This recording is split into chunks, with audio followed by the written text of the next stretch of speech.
Apakah saya boleh berlanjut tentang proses berpikir hakim majelis? Baik. Kalau dipandang tidak layak, saya berhenti sampai di sini. Baik, berarti majelis mengizinkan saya untuk lanjut. Baik.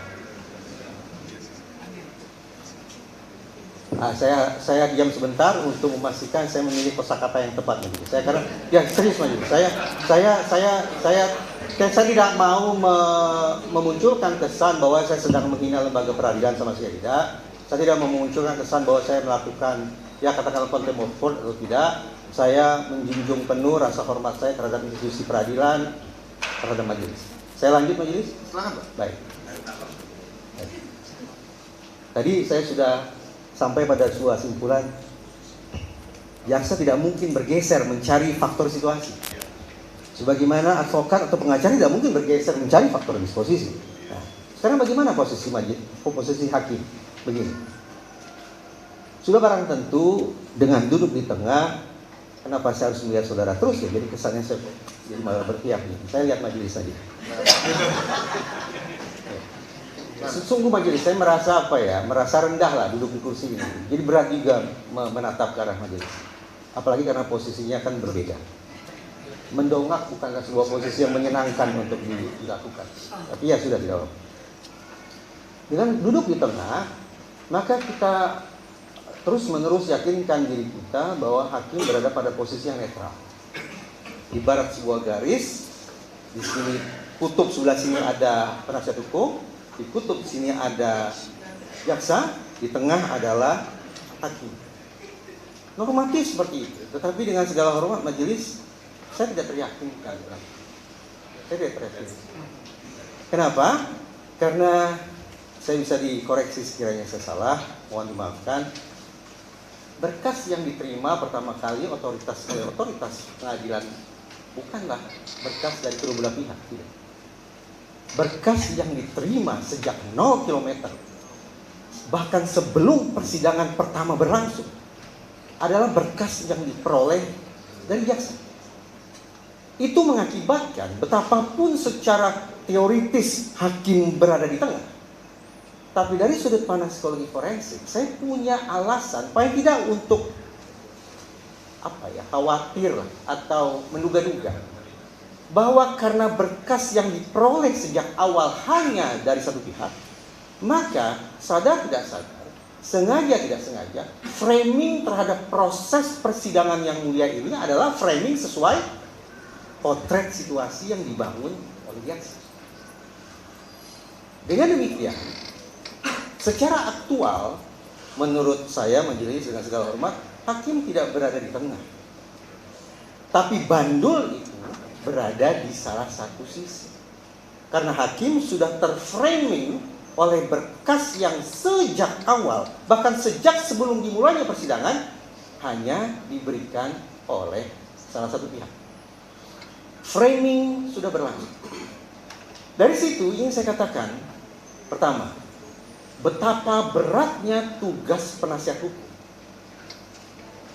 Karena penasihat hukum, maaf kalau kosakata saya tidak baik majelis, penasihat hukum harus bekerja keras untuk membetot kaki hakim, untuk berpindah dari satu kutub ke kutub netral kembali, bahkan syukur-syukur pindah ke kutub mereka.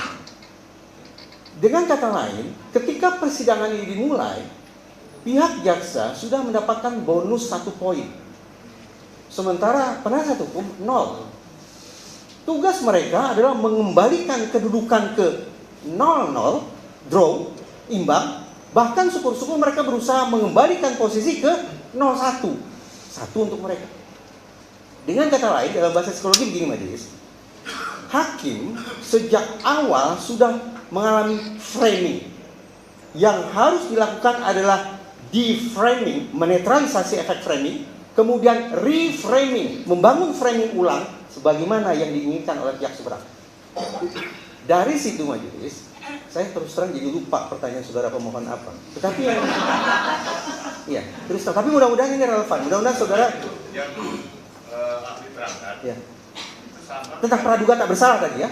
Nah, kalau saudara pemohon mengatakan bagaimana pandangan saya tentang praduga tak bersalah, izin majelis, saya dari sudut pandang keilmuan saya yang jelas punya keterbatasan ini, saya tidak yakinkan.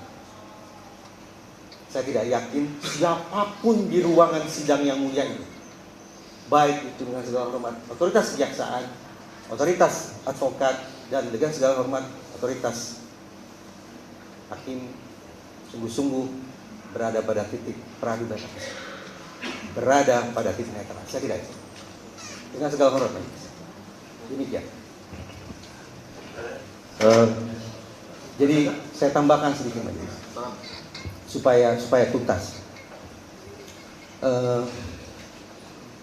Memang menjadi kerja yang luar biasa berat bagi terutama otoritas hakim untuk tidak terframing baik secara sengaja maupun tidak sengaja, sadar tidak sadar, tidak terframing sejak awal oleh berkas yang disodorkan oleh jaksa. Itu kerja yang luar biasa berat. Kalau kita bersepakat bahwa setiap manusia punya kecenderungan untuk menjaga konsistensi perilaku, maka resiko yang mungkin muncul adalah confirmation bias konfirmasi. Apa itu bias konfirmasi? Proses persidangan ini dari kacamata jaksa, dari sesi ke sesi, dari saksi ke saksi adalah proses konfirmasi belaka. Terus menerus mereka berusaha menciptakan sebuah situasi agar keyakinan mereka semakin teguh, dan seterusnya. Confirmation bias. Jadi mereka akan saring informasi. Mereka akan pilih mana informasi yang sekiranya akan memperteguh posisi mereka bahwa terdakwalah dalam kurung faktor disposisi lah yang bermain dalam peristiwa pidana ini. Sebaliknya demikian pula, penasihat hukum mereka juga akan terperangkap dalam confirmation bias. Bahwa mereka akan terus-menerus berusaha mempertahankan posisi mereka, meneguhkan keyakinan mereka bahwa faktor situasilah yang menyebabkan terjadinya peristiwa pidana ini. Bagaimana dengan hakim? Tadi saya katakan majelis, kalau kita bersepakat bahwa pada dasarnya fokus dulu. Maaf. Kalau kita bersepakat bahwa dengan segala hormat, seandainya toganya dilepas, seragamnya ditanggalkan, dengan segala hormat majelis juga mungkin melepas toganya, meletakkan palunya, saya yakin bahwa proses berpikir kita sama, yaitu manusia.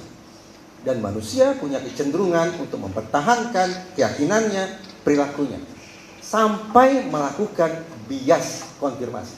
Hakim yang sudah berada di satu kutub framing tertentu akan terdorong secara manusiawi untuk mempertahankan keyakinannya, keteguhannya. Sehingga sadar tidak sadar, sengaja tidak sengaja terperangkap dalam sebuah bias konfirmasi, confirmation bias. Jadi benarkah ada azas praduga tak bersalah? Di buku ada. Dalam prakteknya, izinkan saya untuk menjadikannya tanda tanya.